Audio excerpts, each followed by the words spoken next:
इसमें एक छोटे से गांव की महिला अपने जज्बे से अंग्रेजों और उनके वफादारों को चुनौती देती है, वो भी तब जब पूरे देश पे अंग्रेजी हुकूमत का साया है। आज हम आपके लिए लेकर के आए हैं मिर्च मसाला फिल्म का वो जज्बा भरा रिव्यू, जिसमें है राजस्थान की तपती हुई रेत और एक औरत का उबलता हुआ गुस्सा।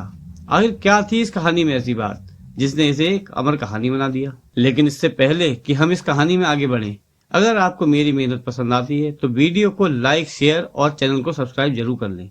ये बात है देश की आजादी से पहले की, जब हमारा भारत देश अंग्रेजों का गुलाम था। ये वो समय था जब अंग्रेज सरकार को कर दिया जाता था और मना करना सबसे बड़ा गुनाह समझा जाता था।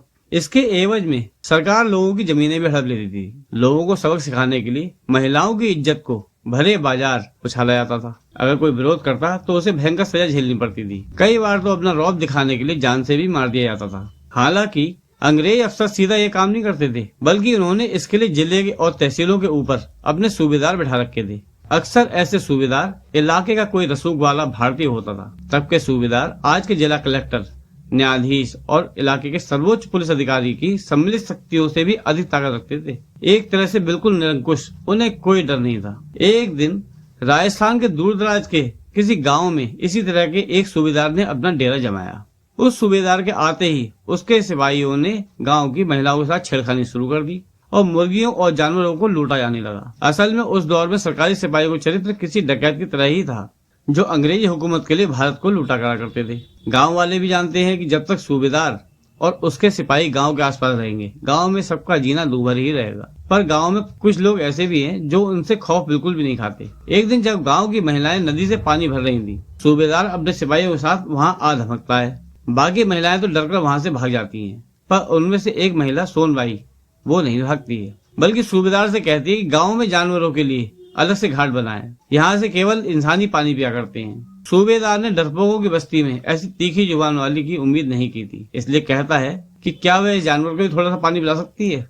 तब वो कहती है कि इंसानों की तरह पानी पीने के लिए झुककर आगे हाथ फैलाना पड़ता है। तब सूबेदार झुककर पानी पीता है और वहां से चला जाता है। उसी गांव में एक मास्टर भी है जो बच्चों को पढ़ाने का काम करता है और स्वराज की मांग में गांधी जी का समर्थन करता है। इस बात पर गांव के लोग उसका बहुत मजाक बनाते हैं कि उसका स्वराज कब आएगा और कैसे दिखता है, क्या अंग्रेज उससे डरकर भाग जाएंगे। मास्टर जानता है कि इन गधों को स्वराज तब समझ में आएगा जब ये थोड़ा पढ़ लिख लेंगे। अब ये पढ़ने लिखने से तो गए, पर इनके बच्चों को पढ़ा लिखा कर जागरूक बनाया जा सकता है। उसकी कक्षा में गांव के कई बच्चे आते हैं, लेकिन मास्टर के मन में एक कसक है कि गांव की बच्चियां पढ़ने नहीं आया करती हैं। इसलिए एक दिन गांव के इन लोगों से वो बात करता है और कहता है कि वे अपनी बेटियों को भी पढ़ा लिखा दें। समय के साथ रिवाज बदल जाते हैं और इसे बदलना ही पड़ता है।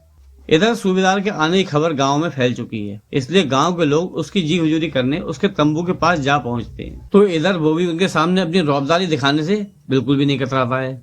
अच्छे से अच्छे महंगे महंगे इत्र लगाता है और उनके सामने किसी राजा की तरह पेश आता है। उसने गांव वालों को अपनी ताकत दिखाने के लिए एक रिकॉर्ड प्लेयर भी मंगवा रखा है। गांव वाले के सामने उसकी यही इमेज है कि सरकार बड़े शौकीन है, अंग्रेजों वाले शौक पालते हैं, विदेशी अफसरों के बीच उनका बड़ा रुतबा है, यही तो हमारे असली माई बाप हैं। पर गांव वाले उसे उतना ही खौफ भी खाते हैं, क्योंकि सूबेदार जालिम भी उतना ही अधिक है। जब एक मजदूर गलती से उसका रिकॉर्ड तोड़ देता है तो वह गांव वाले सामने उसे बड़ी बुरी तरह मारता है। अगर गांव वाले वहां नहीं होते तो शायद वो उसकी जान ही ले लेता। एक रात गांव में कार्यक्रम है, इसमें आने के लिए गांव के मुखिया ने सूबेदार को निमंत्रण भेजा है। जब वो कार्यक्रम में आता है तो उसकी नजर सोनबाई पर जाके टिक जाती है। कार्यक्रम के बाद वह उसे अपने तंबू भेजने की डिमांड करता है और अपनी मूंछों को ताव देते हुए तंबू के अंदर उसका इंतजार करता है। पर यहाँ तो कोई और लड़की आई हुई है। सोनबाई इतनी आसानी से हाथ आने वाली चीज नहीं है। खैर कोई बात नहीं, आज सोनबाई नहीं तो कोई और ही सही। सोनबाई का पति गांव का एक मजदूर है, पर शहर से उसकी चिट्ठी आई है, रेलवे में उसकी नौकरी पक्की हो चुकी है, इसलिए गांव छोड़कर जा रहा है। जल्दी ही सोनबाई को भी शहर बुला लेगा, लेकिन तब तक उसे गांव में अपने दम पर ही रहना पड़ेगा। जब भी वो नदी से पानी भरने या कपड़े धोने जाती है, सूबेदार उस पर बुरी नजर डालता है। अब तो वो भी समझ गई है कि सूबेदार की नीयत उस पर बहुत खराब है। चाहे कपड़े से पूरा शरीर ढक ले, फिर भी बुरी नीयत का इलाज नहीं किया जा सकता है। अक्सर सूबेदार के तंबू के नजदीक गांव वालों की भीड़ जमा रहती है। कोई कर माफी के लिए आता है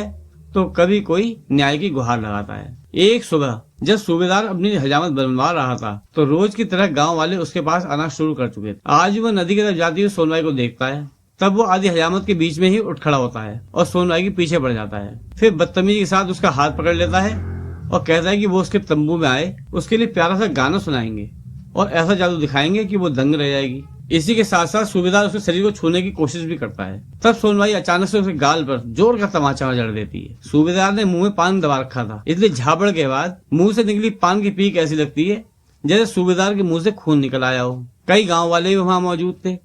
सबके सामने उसका बहुत बड़ा अपमान हो गया, इसलिए उसने अपने सिपाहियों को आदेश दिया कि सोनबाई को पकड़कर उसके पास ले आए। लेकिन आज सोनबाई ऐसे भागती है जैसे उसके पर निकल आए। वो गिरती पड़ती एक मसाले कारखाने घुस जाती है।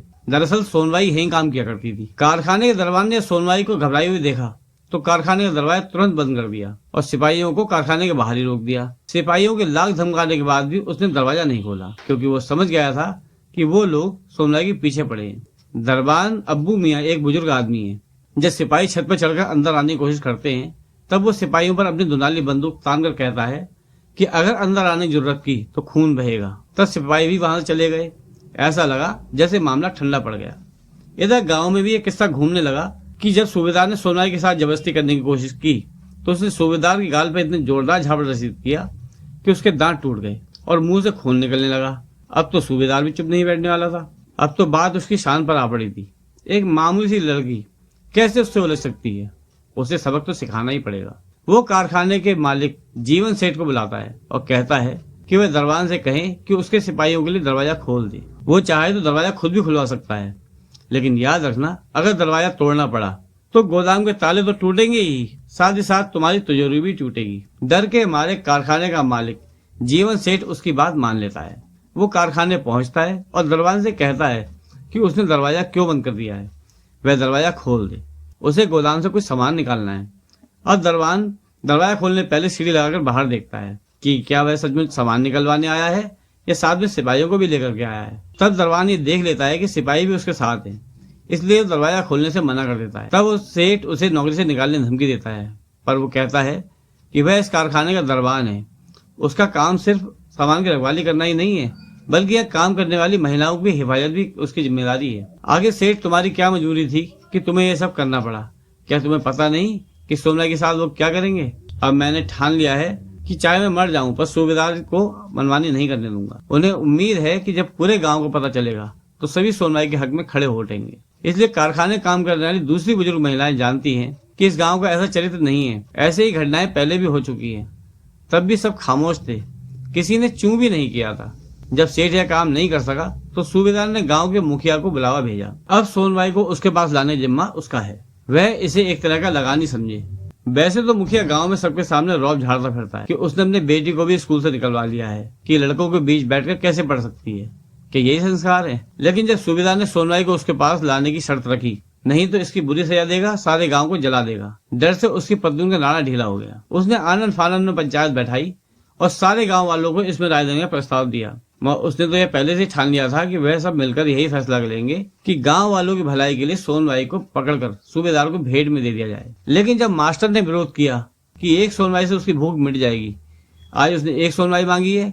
अगर उसे पता चलेगा गांव में केवल नामर्द भरे हैं और उसकी एक घुड़की पर उसके सामने भेड़ की तरह मिमियाने लगते हैं, तो क्या गारंटी है वह कल किसी और लड़की की मांग नहीं करेगा। कल को उसने मुखिया से तुम्हारी पत्नी मांग ली, तब तुम क्या करोगे? इस बात पर मुखिया गुस्से से आग बबूला हो जाता है और मास्टर पर गुस्से से टूट पड़ता है। यही गुस्सा उसे सूबेदार को दिखला देना चाहिए था, पर वहां तो वह डर से हालत खराब हो जाती है। जिसने उसके प्रस्ताव का विरोध किया उसने डांट डपट कर उन्हें शांत करके भगा दिया। फिर अपने जैसे कायरों का झुंड बनाकर सोनबाई को लेने के लिए कारखाने की तरफ चल पड़ा। लेकिन जब मुखिया की पत्नी ने देखा कि उसके पति से मामला नहीं संभल रहा है, तब उसने खुद गाँव की महिलाओं को इकट्ठा किया। कई आई और कई डर से घर में रही, पर उन्होंने अपने पतियों की कायरता जताने के लिए उनके सामने बर्तन बजाए। फिर भी उन नामर्दों पर इसका कोई असर नहीं हुआ। कारखाने के अंदर बंद महिलाओं की हालत भी खराब थी। उन्हें डर सता रहा था कि सिपाही अगर अंदर आ गए तो उनके साथ क्या होगा। कई तो इस पक्ष में थी कि सोनबाई चुपचाप सूबेदार के पास चली जाए, सारी समस्या बिना झंझट के टल जाएगी। जरूर उसी ने सूबेदार को उकसाया होगा, नहीं तो कोई भी क्यों इस तरह से उसके पीछे पड़ेगा। एक महिला राधा जो सूबेदार के साथ सो चुकी है, उसने तो यह भी कहा कि वह उसका दीवाना है। एक दिन जब उसके पास गई थी तो वह उससे केवल उसी के बारे में पूछ रहा था। सूबेदार ने उसे उबार भी दिया था। कई गांव के लोग कारखाने पास पहुंच जाते हैं। एक बार के लिए लगता है कि सारे गांव वाले उनकी मदद के लिए आए हैं, पर वे तो सूबेदार की दलाली करने पहुंचे हैं।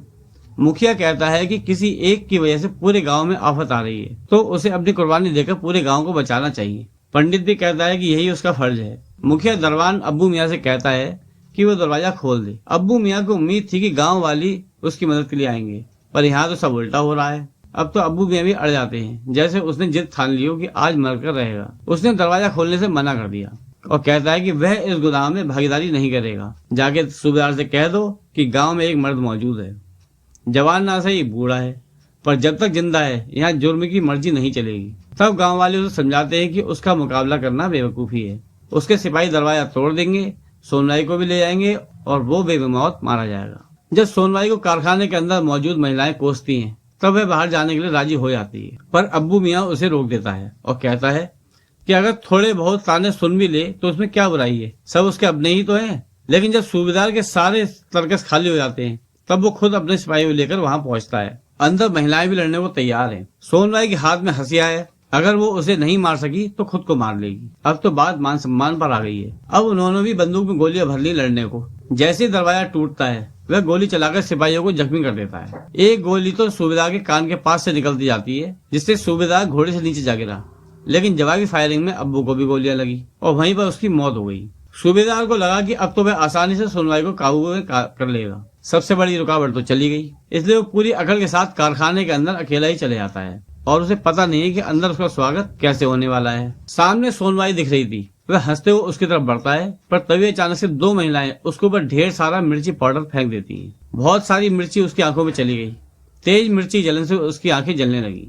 इस बार मिर्ची की पैदावार भी हाई क्वालिटी की है। फिर तो एक के बाद एक महिलाओं ने उसकी आंखों में मिर्ची फेंक डाली। जितना हो सकता था डालती गई। उसके सिपाही भी कुछ न समझ सके आखिर अंदर हो क्या रहा था। जिन आंखों से नया डालकर सूबेदार ने अपनी नीयत खराब की थी, महिलाओं ने मिर्ची पाउडर डालकर उसे बेकार बना दिया। सूबेदार अंधा हो गया और उसकी दर्द और तड़प से भरी चीखें सुनकर गांव के लोगों की आंखों में जमी कायरता की चर्बी बाहर आ गई। कहानी दिखाती है कि जब मर्द निकम्मे हो जाएं और महिलाओं की आबरू की रक्षा करने में नाकाबिल साबित हो जाए, तब महिलाओं को अपना मामला अपने हाथ में ही लेना पड़ता है। आखिर में कारखाने के अंदर मौजूद महिलाएं सोनवाई के साथ खड़ी हुई और जुर्म का सामना किया। कई बार लगता है कि आफत बहुत बड़ी है, मुकाबला नहीं किया जा सकता, लेकिन असल में लड़ने पर वह मामूली सी जान पड़ती है। बस थोड़ी सी हिम्मत चाहिए और इसी के साथ ये कहानी खत्म हो जाती है। उम्मीद करता हूँ कि ये कहानी आपको पसंद आई होगी। अगर ऐसा है तो वीडियो को लाइक, शेयर और चैनल को सब्सक्राइब करने में कंजूसी बिल्कुल भी ना करें। और अंत तक बने रहने के लिए आपका बहुत बहुत धन्यवाद।